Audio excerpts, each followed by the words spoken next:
अस्सलामुअलैकुम। Straight talk के साथ मैं हूं महक असलम। आयशा बख्श अपनी निजी मसरूफियात की वजह से आने वाले कुछ दिन ये प्रोग्राम होस्ट नहीं कर पाएंगी, तो ये फ़र्ज़ मैं अदा कर रही हूं। अपने पहले टॉपिक की तरफ बढ़ते हैं।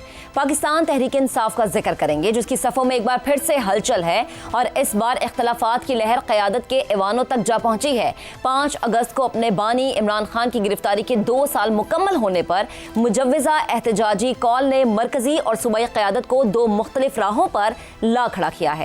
पंजाब की चीफ ऑर्गेनाइजर आलिया हमजा जहां उस दिन भरपूर एहतजाज पर इसरार कर रही हैं, वहीं पार्टी के चेयरमैन बैरिस्टर गौहर खान और वजीर आला KP अली अमीन गंडापुर जैसे मरकजी रहनुमा 90 दिन की तहरीक के हक में हैं। आलिया हमजा की जानिब से एहतजाज न करने की सूरत में ओहदा छोड़ने की धमकी पार्टी के अंदर बढ़ते तनाव की निशानदही करती है। उन्होंने पंजाब की तंजीम को 5 अगस्त की कॉल के लिए मुतहरिक भी कर दिया है, जबकि दूसरी जानिब पार्टी की मरकजी क़यादत बज़ाहिर तहरीक को मरहला वार आगे बढ़ाने की पॉलिसी पर गामजन नजर आती है।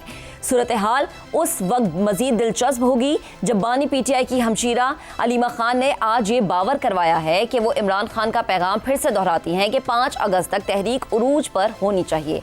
यूं 5 अगस्त बरोज़ मंगल का दिन पार्टी के अंदर नज़्मो ज़ब्त का इम्तिहान भी बन चुका है। आलिया हमजा ने सोशल मीडिया प्लेटफॉर्म X पर अपने बयानात के जरिए मरकजी क़यादत की हिकमत अमली पर तंज भी किया और बहुत सारे सवालात भी कर दिए। उन्होंने कहा कि 5 अगस्त के मुकाबले में 90 दिन का प्लान आखिर कहां से आ गया? तहरीक चलेगी तो कहां से चलेगी? 90 दिन की तहरीक का किसने और कब ऐलान किया? ऐसे में सवाल जन्म लेता है कि अगर पार्टी की सफ़ों में ही इत्तफाक ना हो तो PTI के हामियों को किस बयानिए पर मुत्तहिद किया जा सकता है? अली अमीन गंडापुर जैसे कायदीन का 90 दिन का मंसूबा क्या संजीदा सियासी हिकमत अमली या वक्त हासिल करने की कोशिश है? और अगर सूबाई क़यादत मरकज से अलग लाए-अमल अपनाती है तो क्या ये पैगाम नहीं जाता कि PTI अभी भी गिरफ्तारियों, मुकदमात और मायूसी के गर्दाब से बाहर निकलने के लिए कोई वाज़ेह समत इख्तियार नहीं कर सकी? ऐसे में क्या ये कहा जा सकता है कि एहतजाज के इस बेंच पर PTI के तमाम खिलाड़ी तो मौजूद हैं, मगर कप्तान के बगैर खेल की हिकमत अमली में उलझन वाज़ेह नजर आती है?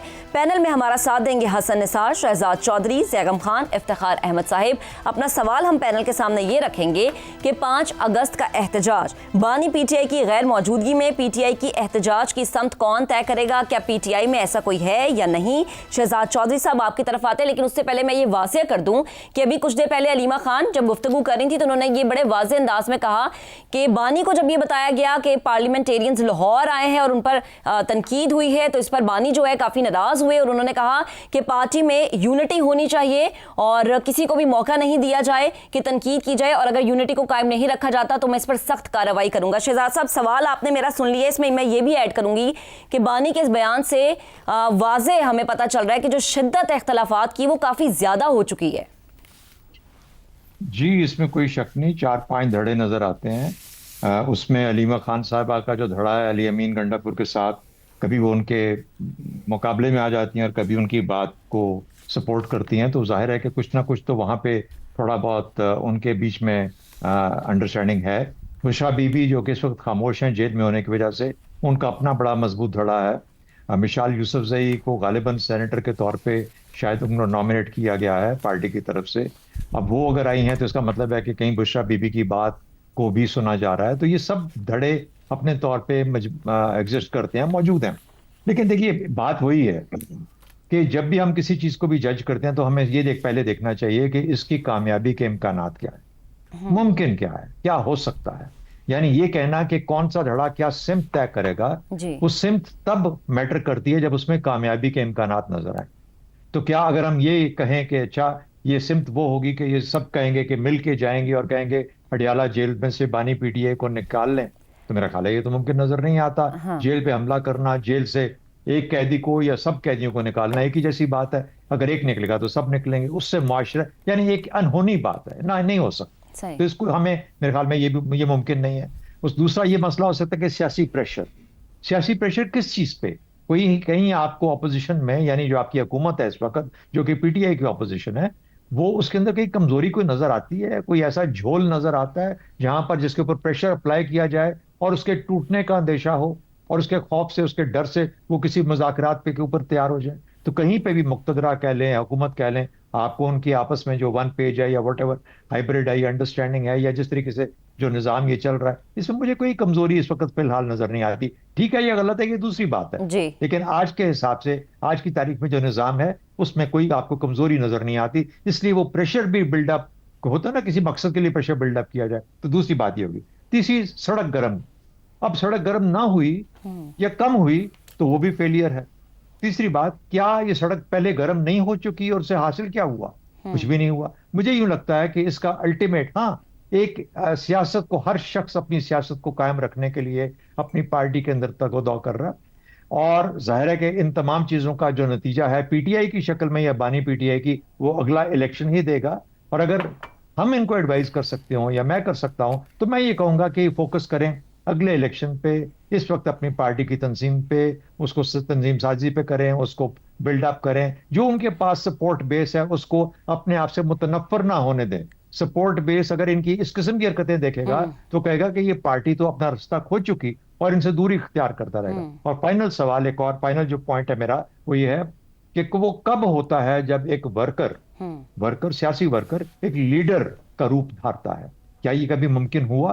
पाकिस्तान के सियासी निज़ाम में मुमकिन हुआ? मुझे लगता है कि ऐसा मुमकिन नहीं है। हमारे यहाँ शख्सियात ही हैं, जब तक वो कायम हैं, उनके लीडर हैं, और उनकी फिर आगे से जिस तरीके से हमें दो बड़ी पार्टी में नजर आता है, औलादें हैं, उनके भाई हैं, खानदानी निज़ाम है जो चल रहा है, शख्सी निज़ाम है। तो इसलिए मुझे नहीं लगता कि पीटीआई में इस वक्त इतना दम है कि वो, हाँ, वो जो कहते हैं ना कि सडनली ब्लैक स्वान इवेंट हो जाए, कुछ हो जाए, कोई ऐसा मामला हो जाए जिससे कि हर चीज तलपट हो जाए, जी जी। वो नजर भी नहीं आता, उसके चांसेस भी नहीं। यानी हम क्या तो मुझे उम्मीद लगता रखें है कि शहजाद साहब के 5 अगस्त तो आने वाला है ना, क्या मतलब कुछ नहीं होने वाला? और जो इतना शोर मचाया जा रहा है कि तहरीक उरूज पे होनी चाहिए, लीमा खान भी यही कह रही हैं और आलिया भी यही कह रही है, तो कुछ नहीं होने वाला।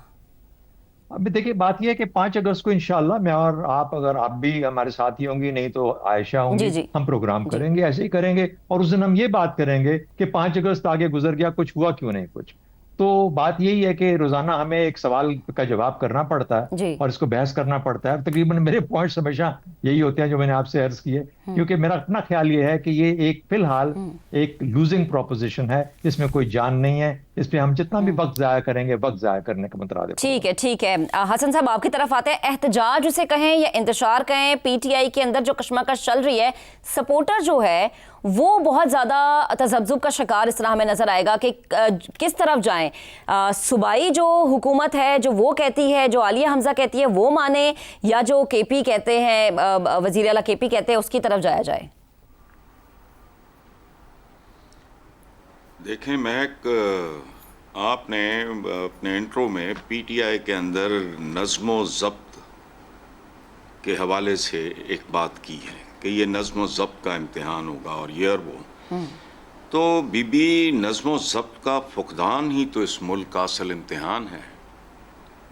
इस पूरी कौम में बुनियादी तौर पे जिस चीज़ का वजूद ही नहीं है, हमारे घरों और गलियों से लेके टॉप तक, नज़्म ज़ब्त नाम की कतन कोई चीज़ मौजूद नहीं है।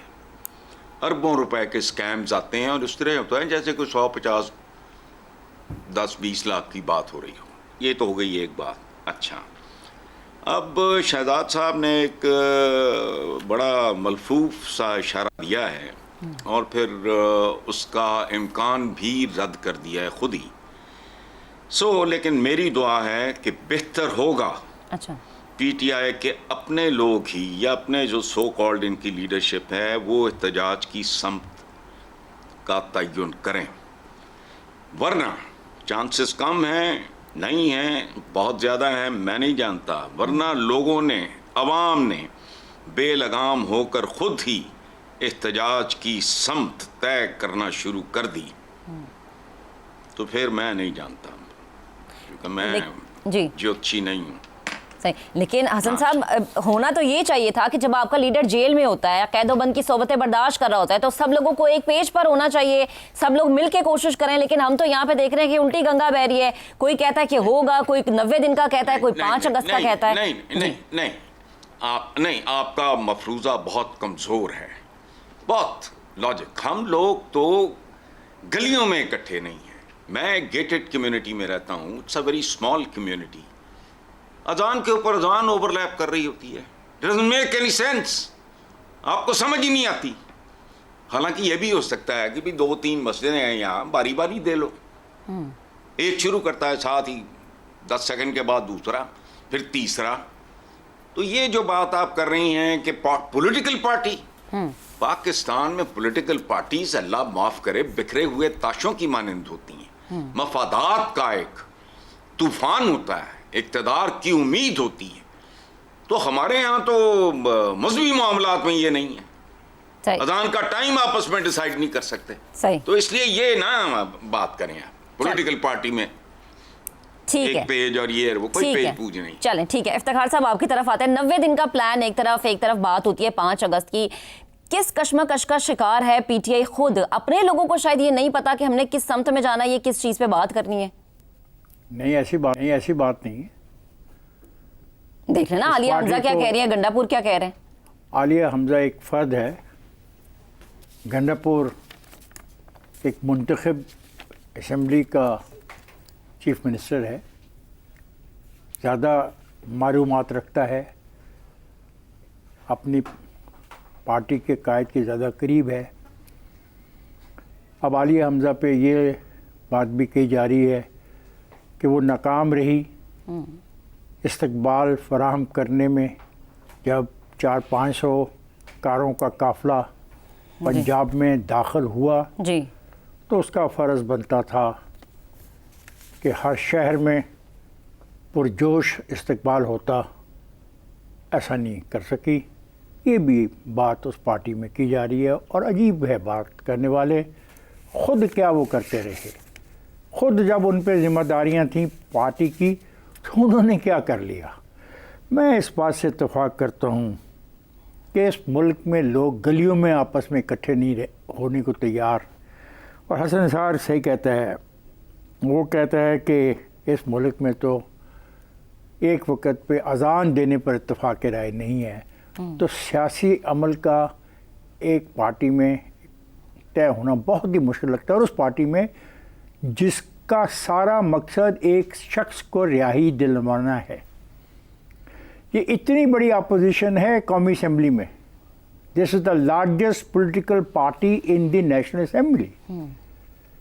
मुझे बताएं कि इतने साल गुजर जाने के बाद इन्होंने नेशनल असम्बली के फ्लोर पे पॉलिसी मैटर्स के ऊपर हुकूमत को कहाँ उनकी कमज़ोरी को एक्सपोज किया या एक्सपोज करने की कोशिश की। वो रोल तो वो अदा करने को तैयार नहीं, और लोगों से तवक्को करते हैं कि वो 5 अगस्त से पहले तमाम सड़कों को ब्लॉक कर दें। ये मुनासिब नहीं है, ये मुमकिन नहीं है। ये बात ठीक है कि ये कहता है कि ताश की मानत है बिखरे हुए तमाम सियासी पार्टियों के अंदर, ठीक है। ये इस पार्टी का तो क्लेम था नहीं, ये ज़्यादा बड़ी पार्टी है जी, ये ज़्यादा ऑर्गेनाइज है, इसके साथ लोग दीवाना वार इसके साथ हैं। ये मैं नहीं कह रहा, ये खुद कहते थे और आज भी कहते हैं। तो एक तरफ ये कहते हैं और एक तरफ ये आलिया से तवक्को कर रहे थे कि जैसे ही वो काफ़िला सैकड़ों गाड़ियों का दाखिल हो, वहाँ से वो उनका इस्तकबाल कराती और उनको लाहौर तक पहुँचाती। वो नहीं पहुँचा सकती। लेकिन इफ्तिखार साहब, ये भी तो बात है, वो कहती हैं कि मैं आखिरी वक्त तक पूछती रही कि कब आप लोग आएंगे, आप लोगों का क्या प्लान है, हमें कुछ भी नहीं बताया गया। उन्होंने तो ये क्लेम किया है। ये बाबा, यही तो बात है कि एक सियासी पार्टी के एक इतने अहम रहनुमा को ये इल्म नहीं है कि 400 गाड़ियों का काफ़िला उसके सूबे की तरफ आ रहा है। मैं इस पर मैं क्या तबसरा कर सकता हूँ कि उनकी पार्टी का अंदरूनी मामला है। उनकी पार्टी का मकसद सिर्फ एक है, बानी को रिहा करो। और बानी की रिहाई के हवाले से बाकी जो जिम्मेदारियाँ हैं बतौर अपोजिशन के, और जो क्लेम करते हैं कि उनको 90% लोगों ने वोट दिया, तो 90% लोगों के मसाइल नहीं है। चीनी की महंगाई नहीं है, आटे की महंगाई नहीं है, बेरोजगारी नहीं है, गुर्बत नहीं है, जुराइम नहीं बढ़ रहे हैं, पुलिस से की जो नाइंसाफ़ी नहीं बढ़ रही है। ये बताएं कि नेशनल असेंबली में इन इश्यूज़ के ऊपर उन्होंने क्या किया। ये उनसे सवाल करने का मेरा हक इसलिए बन रहा है, ये हक वो खुद मुझे देते हैं, ये दावा करके कि वो पाकिस्तान की सबसे ज़्यादा ऑर्गेनाइज और सबसे बड़ी सियासी पार्टी हैं। अगर वो नेक बानी को छोड़ा सकती तो मैं जिम्मेदार तो नहीं। और ये कैसे हो सकता है, जब मुकदमात होंगे तो उनका फैसला तो अदालतों ने करना है। और खुदा ना करे अगर ऐसा हुआ कि मजमे और के ज़रिए लोगों की ताकत के जरिए सड़कों पर लाकर जी। फैसले किए गए। तो मैंने पिछले एक प्रोग्राम में कहा था, फिर कल लोग जाके असेंबली में बैठ जाएंगे, कौमी असेंबली, सूबाई असेंबली, सेनेट में, दफातर में अपनी मर्जी के लोगों को बिठा देंगे और जिनको वो पसंद नहीं करते उनको उठा के बाहर फेंक देंगे।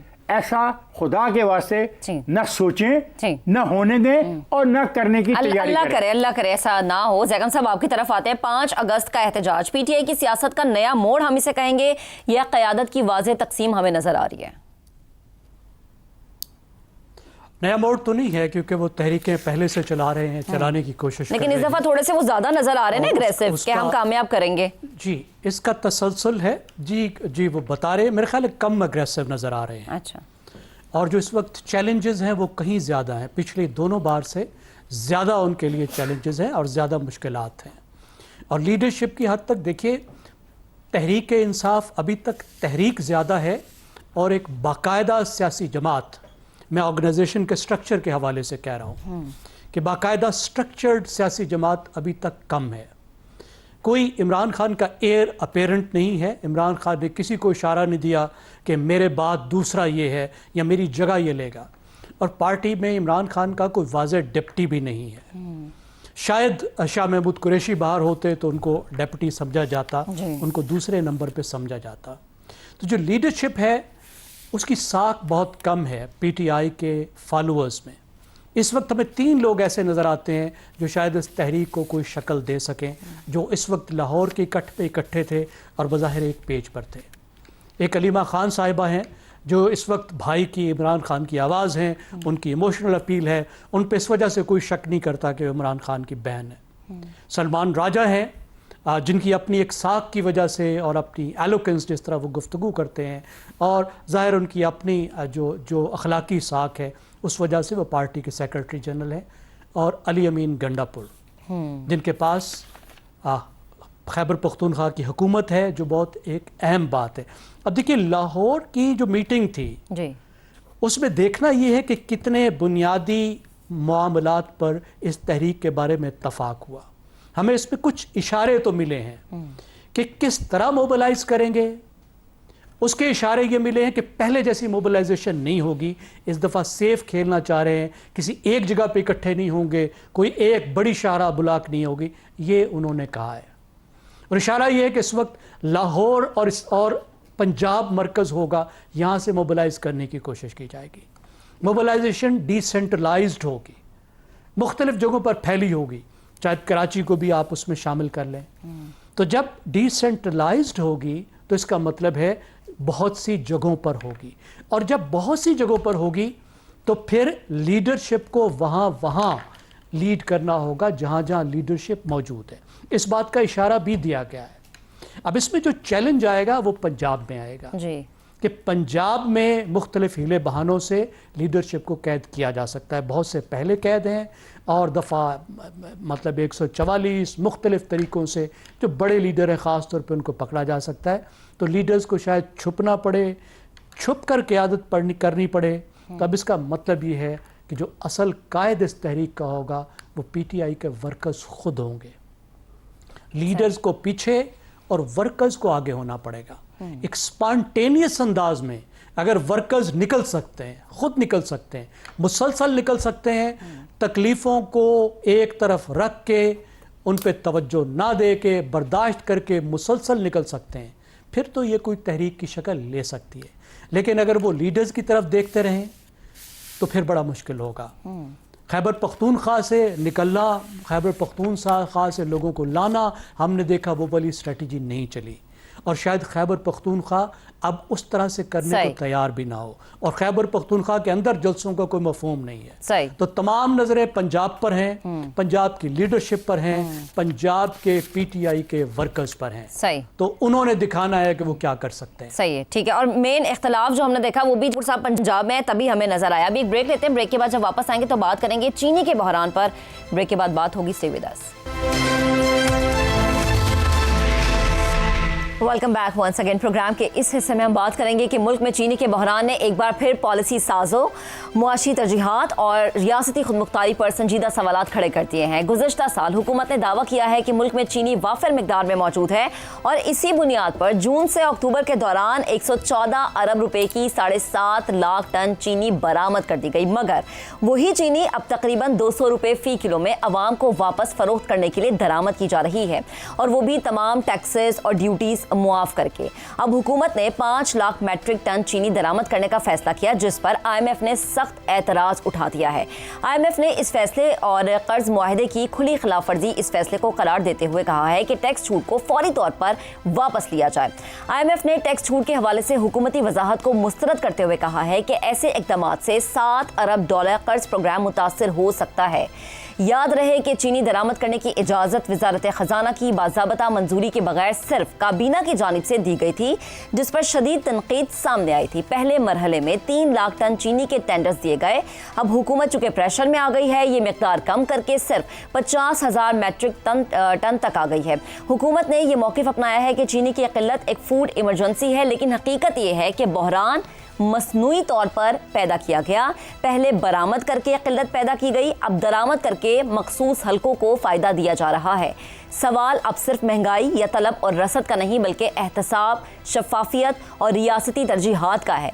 जब हर फैसला चंद माफियाज के मुआशी मफादात की हिफाजत करना हो और आवाम को सिर्फ महंगाई, सब्सिडी का बोझ और वादे मिले, तो फिर हुकूमत का इख्तियार कहाँ पर होता है? सवाल ये भी है कि जब ना कीमत कम हुई, ना आवाम को चीनी सस्ती मिली, तो टैक्स छूट का फ़ायदा आखिर किसको पहुँचाया जा रहा है? क्या ये मखसूस दरामद कुनिंदगान के लिए सब्सिडी का नया रास्ता नहीं है? ये बहरान अब महज माली बद इंतज़ामी या नाअहली नहीं, बल्कि एक मुनज़्ज़म मफादाती खेल है, जहाँ आवाम की जेबें काट कर माफिया को नवाजा जा रहा है। सवाल अपने पैनल के सामने हम ये रखेंगे कि पहले बरामद, अब दरामद। चीनी की कीमत 200 रुपए तक पहुँच गई है। IMF का इस पर एतराज़ है। आवाम की जेबों पर अरबों रुपए का डाका। फ़ायदा आखिर किसको हो रहा है? हुकूमत, शुगर माफिया, ब्यूरोक्रेसी या इन सब का गठजोड़? हसन निसार साहब, सबसे पहले आपका कमेंट लेंगे। अच्छा, मैं एक बड़ी दिलचस्प बात है, आप गौर करें ज़रा, हमारे दोस्त भी, बरामद और दरामद में जी एक चीज़ कॉमन है, वो है आमद। जी, आमदनी है, आमद, रोकड़ा, हराम, दोनों सूरतों में आमद है डॉलरों की। अच्छा, अब जो आपका बाकी सवाल है उसके लिए मैं माजरत खा हूं, क्योंकि मैं हुकूमत, शुगर माफिया, ब्यूरोक्रेसी और दीगर तमाम माफियाज को एक ही जहरीले कोबरे के मुख्तलिफ फनों के तौर पे देखता हूं। अच्छा, ये याद रखना, ये शैतान पाकिस्तान की सारी नाम निहाद ये अशराफिया नहीं है। इनकी तारीखें उठा के देखो, बड़े बड़े गद्दी नशीनों के खत पढ़ो, वाइसराय के नाम 2-2 सफ़े के अलकाबात हैं। अच्छा, ये अशराफिया नहीं है, लेकिन हम कहते हैं पाकिस्तान की नाम निहाद अशराफिया को एक ही जिस्म के मुख्तलिफ आज़ा के तौर पे देखता हूं। खत्म।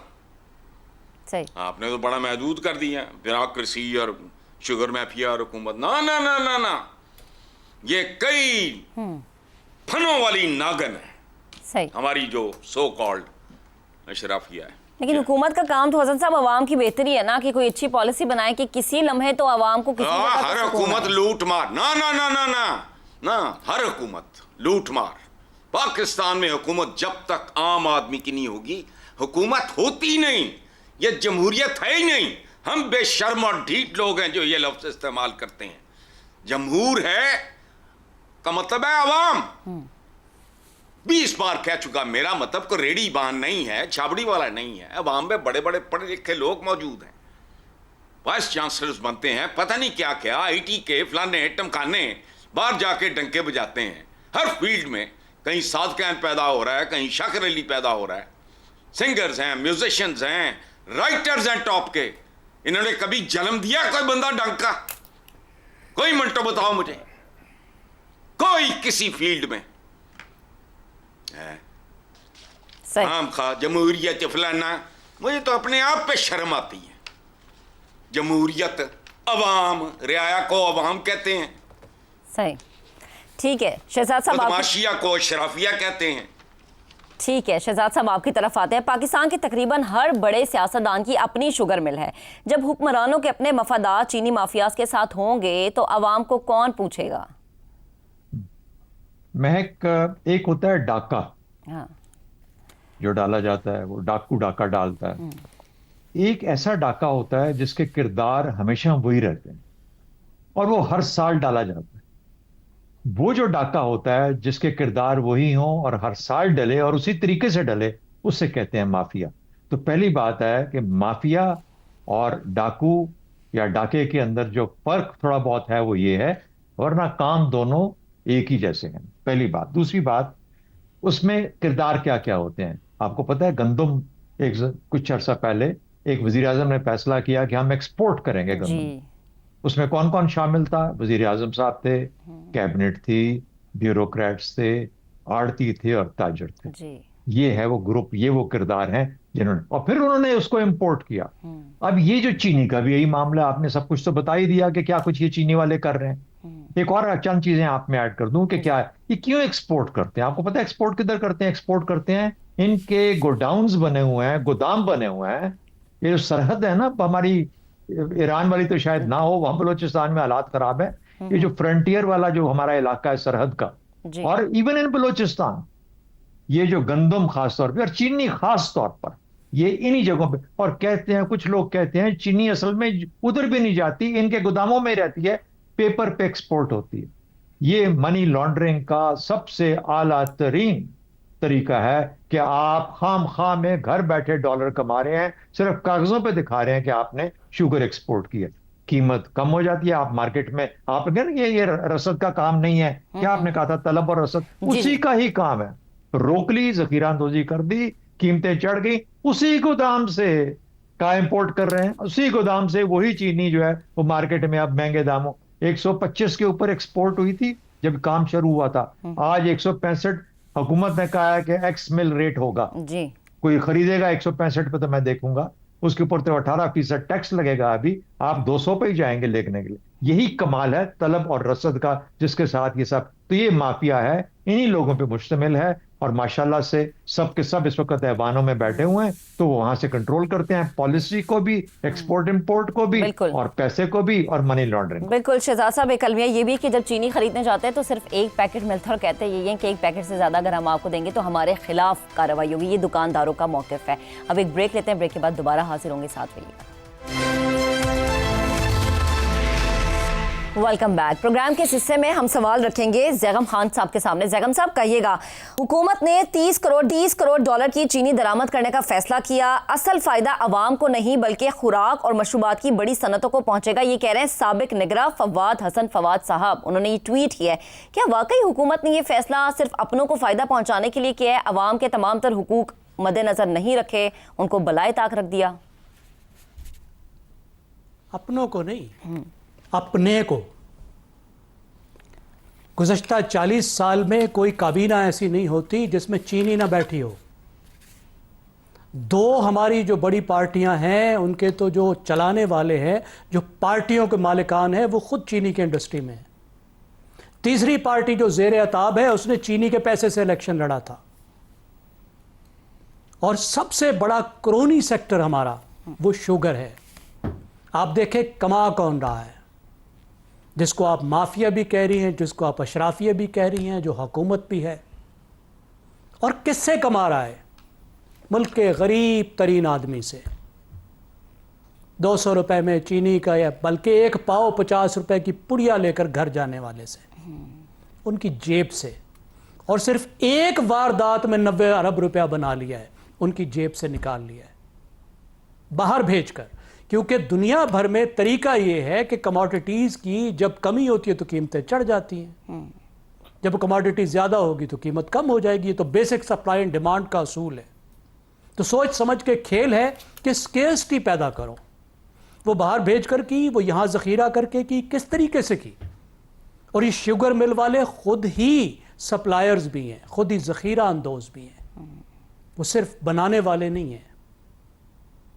सही तो आप देखिए कौन कर रहा है, किससे कर रहा है और किस तरीके से कर रहा है। सही जैगम साहब, लेकिन बेसिक कमोडिटीज से कमा रहे हैं।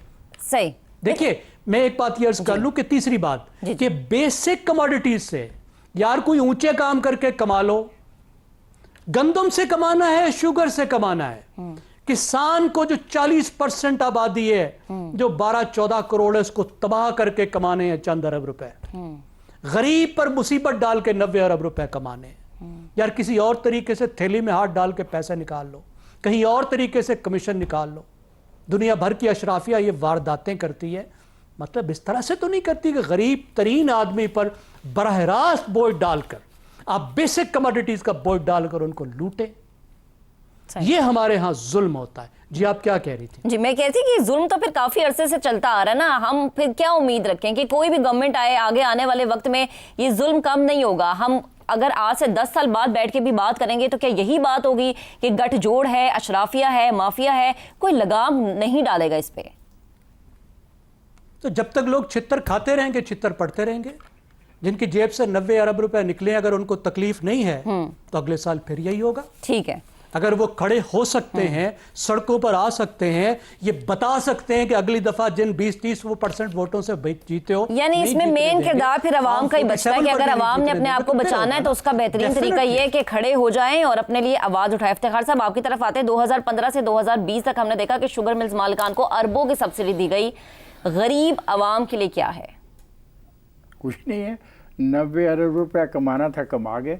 आप और मैं बोलते रहें, सारे के सारे सहाफ़ी जो हैं नारे मारते रहें, सड़कों पर जुलूस निकालते रहें, प्रोग्राम करते रहें, व्लॉग्स करते रहें, कुछ भी नहीं हुआ। बड़े मज़े की बात है, ये जो चीनी की कीमत की बात हो रही है, उन्होंने कहा ये कीमत होगी एक्स जी मिल। जी जी ये हमारे लिए नहीं है, ये तो एक्स मिल से जो लाएगा, फिर दुकानदार आएगा, फिर बीच में उसका प्रॉफिट भी आएगा, फिर वो हमारे तक आएगी तो फिर 200 से ज़्यादा की होगी। और आप रो रही हो कि आपको 1 किलो चीनी मिली है, आपका बंदा गया चीनी खरीदने के लिए, घर वाला मुलाजम, तो उसको कहा कि भाई तुम्हें 1 किलो मिलेगी। अगर ज़्यादा देंगे तो हमारे खिलाफ कार्रवाई होगी। अब ज़्यादा देंगे तो खिलाफ कार्रवाई होगी, यानी एक दुकानदार के खिलाफ कार्रवाई होगी। और 90 अरब रुपए कमाने वालों के बारे में जो मैं बात कर रहा हूँ, जो हमारे दोस्त बात कर रहे हैं, टीवी पे बात कर रहे हैं, पब्लिकली इल्ज़ाम लगा रहे हैं, इनको पूछने वाला कोई नहीं है और ना ही इनकी तरफ से कोई सफाई हमें देता है। बड़े मज़े की बात जो है, मतलब वो कोई जवाब नहीं पेश करते इस 90 अरब रुपए कमाने का। होता है ना, आदमी को भी एहसास हो जाए कि यार लोग बहुत चीख रहे हैं, चलो उनको जवाब ही दे दें कि हमारी मजबूरी है, हम ये 90 अरब रुपया कमा लें। सही, मैं ये जवाब देने को भी तैयार नहीं। IMF ने कहा इंसान के बच्चे बनो, अगर तुम इंसान को पैसे दोगे तो हम तुम्हारा जो ये दे रहे हैं ना तुम्हें इमदाद, इसको हम थोड़ा सा रोकेंगे। अभी मेरा दोस्त कह रहा है कि ज़्यादती हो रही है चीनी के मामले, और मेरे दोस्त सब्ज़ी का भी यही हाल है, फल का भी यही हाल है। हम चारा लेने जाते हैं अपने जानवरों के लिए, उसका भी यही हाल है, खाद का भी यही हाल है, पेस्टिसाइड का भी यही हाल है, दवाइयों का यही हाल है। सही। किस चीज़ पे मैं शोर मचाऊं? और मुझे बताओ, ये जो 90 अरब रुपया गया यहाँ से बाहर, तो इससे खूबसूरत मनी लॉन्ड्रिंग और क्या सकती है? शहजाद साहब कह रहे थे, शक का इजहार कर रहे थे कि मुमकिन तौर पे ये स्टोर करने के लिए ये जो बॉर्डर एरिया है वहीं पे खुद स्टोर कर देते हो, कागजों में ज़ाहिर कर देते हो हमने बेच दी है, और उसका फ़ायदा भी उठा लेंगे। अगर आप कोई चीज़ बाहर भेजते हो तो उसका जो फ़ायदा होता है कोई सरकारी तौर पर वो भी ले लेंगे। इफ्तिखार साहब फिर इस सवाल है कि अवाम के लिए क्या है? अवाम जाए किससे अपना हक मांगे? वक्त हो गया क्लोजिंग का। कल अपने नाज़रीन से फिर से मुलाकात करेंगे, हमारा पैनल हमारे साथ होगा। हमें दुआओं में याद रखिए। अल्लाह हाफ़िज़।